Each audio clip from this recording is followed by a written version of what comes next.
Best first-person shooter game. Yeah, here we are. It's the last award. Who's excited? Yay! No, I didn't hear you. Who's excited? I can't hear you. Who's excited? Oh, okay. I hear you now. It's over for you, but it's just beginning for me. Greg, we're gonna send you straight to the video mines after this. Yeah, it throw me down. It's more like get Okay. Merry Christmas. This is the best FPS game of 2020. That's first-person shooter. This was kind of an odd year for the genre in that there weren't a lot. Like there were a few. There were shooters, but they just weren't like best of. There weren't a lot of 1.0 shooters either. Wait, we're forgetting Hyperscape. Oh, Hyperscape. Why would you trigger TJ like that? Hyperscape. Hey, you know who else? Yes, we are. Hyperscape. Ubisoft. You know what I think is interesting though is that I just want to touch on this for a second. I'm not a Call of Duty guy. I used to be. I don't know what about everyone else around here. I'm not nominating it, but I feel it's kind of interesting that like of our whole group, we really don't have. Maybe Donovan, I don't know. Maybe Chris. I play a good amount of Call of Duty, but yeah, we don't have a lot of like Call of Duty people, you know. Right. And I just find that a little strange. But I think that also is why this is in a more contested category. I've drifted away from it over the years, and I think part of that is because these file sizes are just getting so ridiculous. Like that's just like Warzone, I didn't buy the PS5 to be a not even just Warzone. Like we haven't talked once these entire awards about Black Ops Cold War, and part of the reason that I didn't play it is because you would. Because it eats up like 3/4 of my memory on my PS5. I didn't buy a $500 Call of Duty machine. I'm not giving them money for fetishizing Ronald Reagan. I'm not going to play any game where I'm working for Ronald Reagan and he's the good guy. We didn't even talk about Ronald Reagan in our best cameo. Cyber Reagan. Let me tell you about the reasons I didn't put Call of Duty on my list, specifically regarding its gameplay.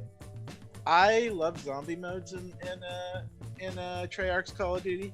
I love playing that with my buds. It spun it to me as, hey, do you want to download the zombies, the multiplayer, or the campaign? And I was like, and when it was all downloaded, it was like, these things are modular. If there's something you don't need, I was like, cool. I'm gonna get rid of the campaign because I don't want to play that shit. And then I did, and the game stopped working, and I had to reinstall all of it. And then Reagan killed your system. And then once I put this 160 gigabyte monstrosity on my system to jump into zombies with my bud who's playing on PS4, 1 in 15 games that we match made, like just direct invites to the lobby, worked. And every other time it would like kick one of us out, like, and make us have to restart the party. This is a game made by veterans of the FPS genre that have been working on this for years, multi-million dollars thrown into this, and they can't make a lobby work in their game. Well, I think nobody's disagreeing that Cold War isn't up for nomination. We're just saying, like, there's not a lot to nominate. I just thought the air agreements that it's a sad sack. It's a sad sack of FPSs this year. It's a good thing you said it, because inevitably I felt like we were gonna get like, oh, you guys completely overlook Call of Duty. No, we didn't. We didn't like it. We didn't like it. Yeah. I liked Black Ops Cold War. I think it's probably among the better ones they've released the last 5 or 6 years. But I don't know. I liken Call of Duty nowadays to like a lot of the big dumb action movies I go see. Well, that's the problem. I go see them, I have fun with them, and then It is the Michael Bay of video games. Yeah, they are. Yeah. But like at the same time, like so many first-person shooters are now live service games, like Overwatch, even Call of Duty, like CS:GO. Like they just keep continuing on and adding content and stuff for them. So it's hard. That's true, but this award is for games released this year. Correct. So, I'm just saying that's why I don't see a lot of them. Yeah, you're right. That we don't see an Overwatch every year. We do see a COD every year. We might be seeing an Overwatch next year. I would say that we didn't. Yeah, we didn't see a dice game this year. That's the one thing I would say. Like I notice as an absence from this is that there isn't a dice game here. That might also be coming next year. Yeah, it is coming next year. And I know this isn't like the Dunk on Things award, but like this is just like this is the FPS genre. And like, if there was anywhere I was going to air my grievance with why I haven't talked about Call of Duty Cold War at all, this was it. We're not doing this to necessarily dunk on. We're doing this to inform people as to why this is not worthy of being on our best of list. Yeah. Speaking of not worthy, Doom Eternal's not on this either. We're gonna anger some people with that one. I know, because there's Shackers out there where it's their game of the year. And I would say that we kind of did a disservice to it, not including it in the best graphics conversation. That game is beautiful, and the id Tech software is really damn impressive, and scalable. But yeah, it's that game. I bounced off of Doom Eternal really hard. You know, Doom 2016 won our game of the year in 2016. Doom Eternal is not going to win our game of the year this year. Spoilers. Sorry. You know what is probably going to win our best FPS? Who wants to talk about Diabotical? Great game. Let's let Donovan talk about it since he's so good. Me? Yeah, Donovan. So I'm not too informed on arena shooters. My biggest intro to that genre was, I guess Halo's an arena shooter, but then Overwatch, that was about it. But I really like Diabotical. Playing it on our Game of the Year stream was way more fun than I thought I'd have with it. Mm-hmm. So cool. For somebody who doesn't know a lot about arena shooters, you should kicked our asses. Yeah, right. Yeah, it's those twitchy Fortnite mechanics that I've like embedded within myself. Fortnite made you a better Quake player? Yeah, that's exactly what it did. No, I think how old are you? 21, 22? 22. There, that's what it is. Yeah, a little bit of column A. I am almost twice your age.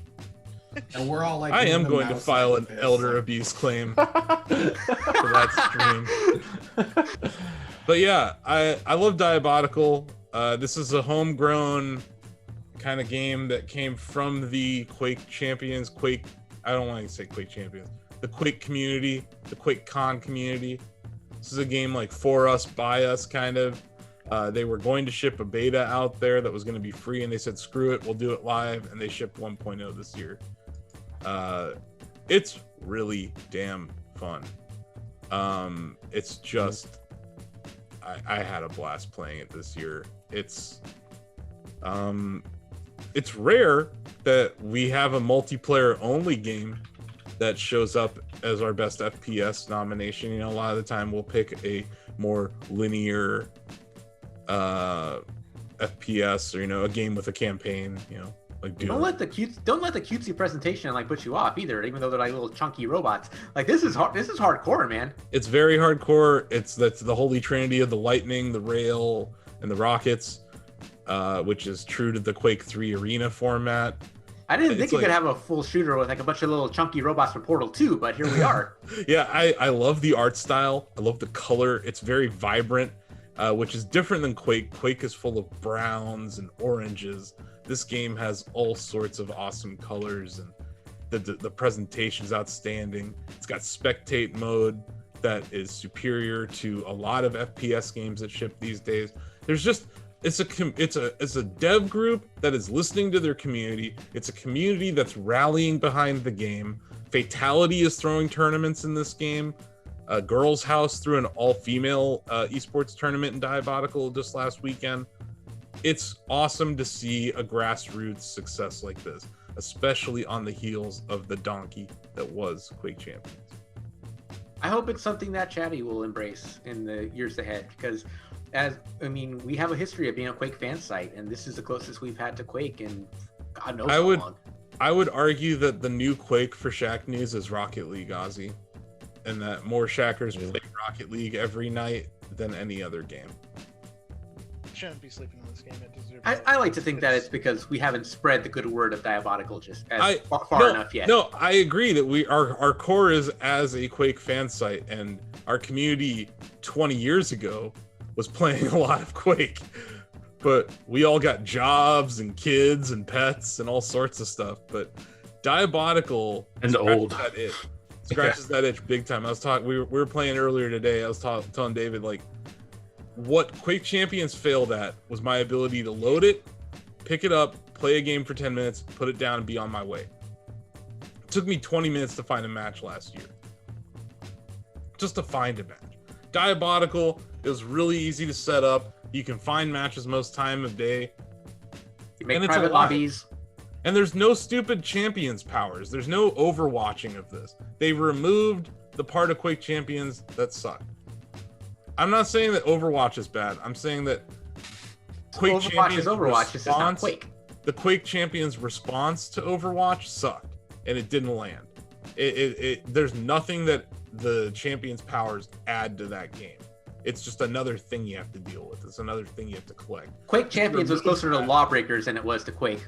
Yeah, this removes that, and it keeps all the things we love, like the rocket jump, or that lightning gun in this game, or even the shotgun I've actually warmed up to. You know, the weapons in this game are great. Yeah, we need to try out more levels. I hope we get more levels. To Greg's point, this is going to be an ongoing game, so maybe this will be a game that we talk about next year as most improved, or, you know, maybe we'll have to create a new category for ongoing games, Greg, because I do think you have a point there, that a lot of the popular shooter games these years. By the way, I didn't want to disappoint anybody who was watching this and going, where's the Lawbreakers reference? So just wanted to get that out there. I know.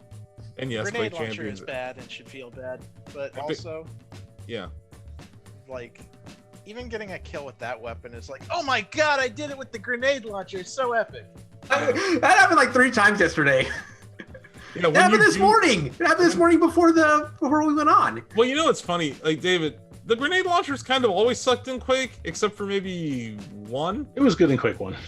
It was good in Quake 1, but it hasn't been good for a while. But this grenade launcher sucks some serious ass, and it looks just like the rocket launcher. So yeah, that's the biggest problem. Like, if there's one thing Doom Eternal did really, really well, its color coding of weapons and ammo is actually brilliant. Yeah.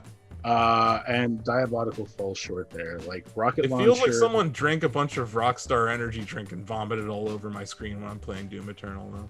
It does, but you can also tell from looking across the room, like, oh, purple, that's plasma ammo, you know? Yeah. In Diabotical, like, not only are the rocket launcher and the grenade launcher both colored red, but the models, like, that's a game where in the heat of the moment, you don't have time. This isn't Half-Life Alyx. You're not going to be turning these things around. Yeah, you don't have time to really, like, scrutinize what you're picking up. You need to know what the weapon is and grab it and not be struck with the realization that you just picked up a turd launcher. Yeah. Is there any other nominations coming in? Got it. Holy, wow! I just saw that news. Okay. Okay, let's just vote. So, sweet merciful. Is this going to be unanimous? Can rest again. That'd be something. This group unanimously agreeing. I'll start the ball rolling. Diabotical. Diabotical. Diabotical. Diabotical. Diabotical. Wait, what? Quake Champions, Diabotical. Okay. Blake. Sam? Diabotical. Chris? When I vote Warzone, it was the one I had most fun with this year. Ah, dang. We can never have a unanimous one. I knew it. I knew For it. the MLB Hall of Fame. You don't want to make a case for Warzone, but you're just voting for it? I didn't think that the case I made would work out, so I didn't want to extend it longer than we were going here. That's fair. But that was the choice for me. Okay. No, I think that it's out of the CODs that shipped this year, Warzone's the better one. TJ? Yours. Yeah, sorry. Donovan? That's a Diabotical. Bill? Majority here. Josh already voted for Diabotical in the chat. I'll vote for Diabotical too. And I'm going to just say that Steve T probably would have voted for Diabotical. So that's 1, 2, 3, 4, 5, Steve 6, would have 7. voted for the Super Mario 64 port to PC. That's 11 votes for Diabotical, 1 vote for Warzone. Congratulations. Who are the devs at Diabotical? Do we even know? GT Studio is what it says. GD? That's what it says. GD. The GD Studio. You folks are going to be really happy to hear this. Shacknews best FPS game of 2020 is Diabotical.